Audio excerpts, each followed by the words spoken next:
से तो बिल्कुल पढ़ा नहीं जा रहा। आइडिया, मैं चीट कोड बना लेता हूँ टेस्ट के लिए।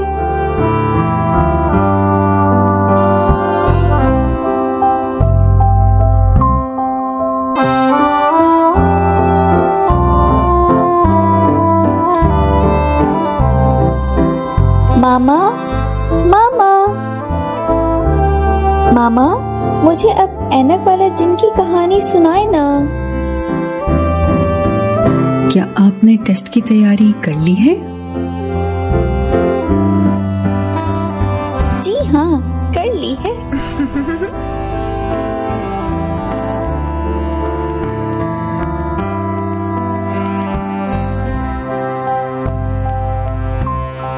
अच्छा, आओ कहानी का सिलसिला आगे बढ़ाते हैं। ऐनक लगने के बाद नस्तूर इमरान और उसकी फैमिली के साथ लाहौर में रहने लग गया।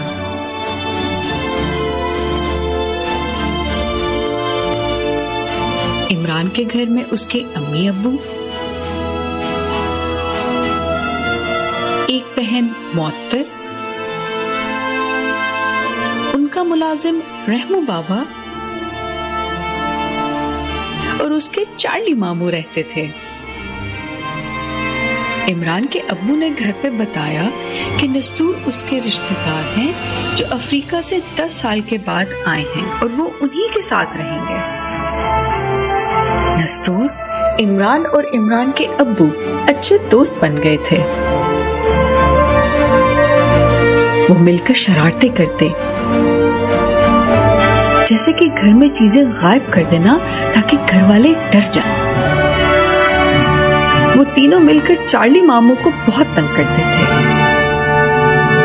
घर में किसी को मालूम ना था कि नस्तूर एक जिन है। वहाँ हामून जादूगर नस्तूर की तलाश में मगन था। चल चल चक्री बिन बिन बकरी बिल बतौड़ी दस चौड़ी खाली की चौड़ी मैं हूं जद्दा तू हज कोरी आचा पौर पौ। उसने बिलबतौड़ी से कहा कि वो उसको बताए कि दुनिया में नस्तूर कहाँ रह रहा है।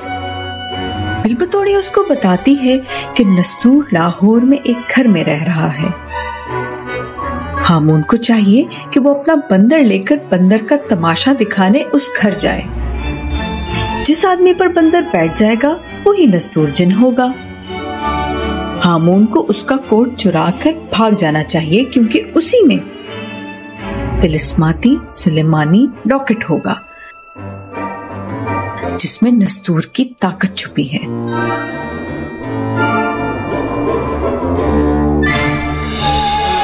हामून जादूगर डुगडुगी बजाता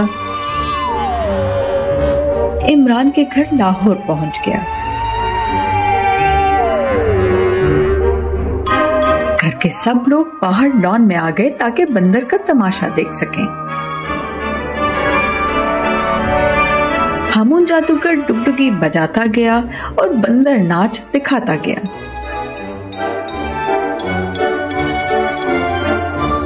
अचानक बंदर ने चार्ली मामू पर हमला किया। हामून समझ गया था कि अब उसने आगे क्या करना है। उसने जल्दी से चार्ली मामू का कोट उतरवाया और वहां से दुम दबा के भाग गया। हामून जादूगर ने कोट की जेबें खाली कर दी पर उसको सुलेमानी लॉकेट ना मिला। हामून को बिलबतौड़ी पर सख्त गुस्सा आया।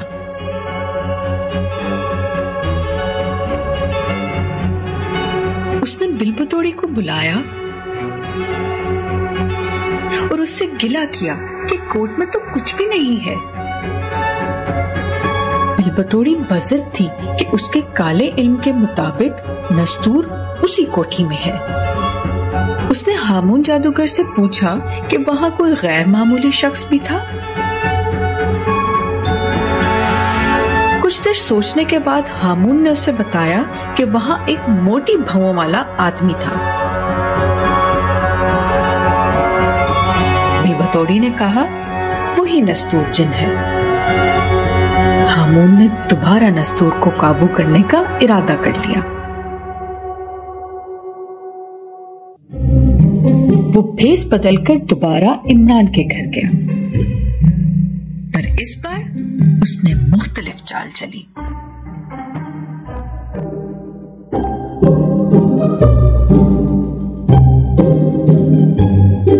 कोहकाफ से आया जिन अपना पैगाम ले जाए। नस्तूर ने जब ये सुना तो वो फौरन बाहर गया। हामून ने उसे बताया कि वो शाह जिन्नात का खास बंदा है और नस्तूर को वापस कोहकाफ लेकर जाने आया है। नस्तूर ये सुनकर हैरान हो गया कि उसकी सजा कैसे खत्म हो गई। हामून ने बताया कि शाह जिन्नात को खबर हो गई है कि ऐनक लगने से नस्तूर की नजर ठीक हो गई है। इसी वजह से शाह जिन्नात ने नजर कमजोर होने पर कोहकाफ छोड़ने की शर्त हटा दी है। नस्तूर ये सुनकर बहुत खुश हुआ।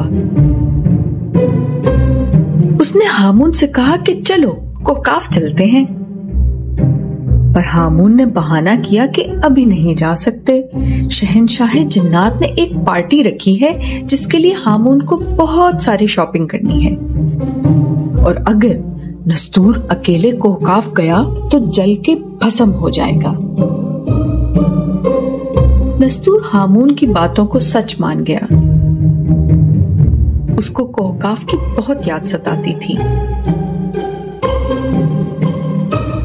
हामून ने चालाकी से नस्तूर से पूछा कि चूंकि उसको नस्तूर की हिफाजत की जिम्मेदारी दी गई है, इसलिए नस्तूर को चाहिए कि वो अपनी ताकत का राज उसको बताए।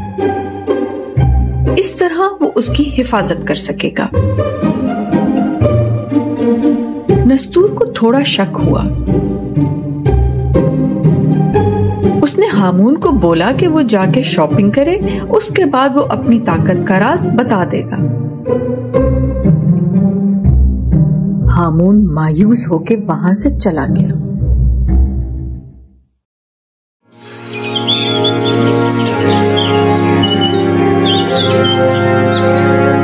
नस्तूर और इमरान की दोस्ती पक्की होती जा रही थी, पर नस्तूर अब भी इमरान और उसके घर वालों पर मुकम्मल भरोसा नहीं करता था। उसने फैसला किया कि वो इमरान को आजमाएगा, तभी उस पर मुकम्मल यकीन करेगा।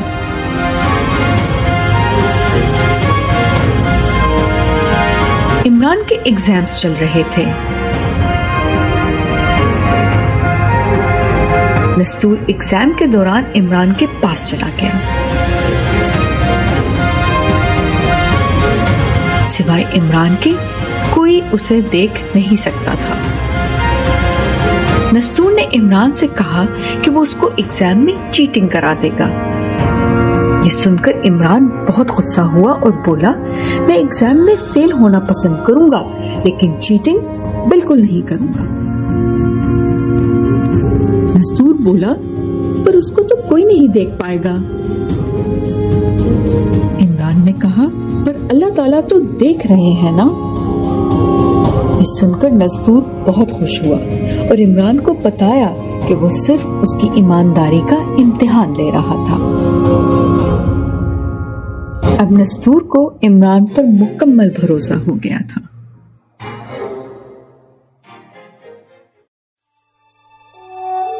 बाकी की कहानी बाद में सुनाऊंगी। अब सो जाओ।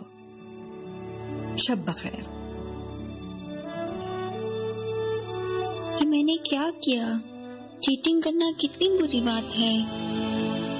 अल्लाह ताला नाराज होंगे और नस्तूर जिन भी।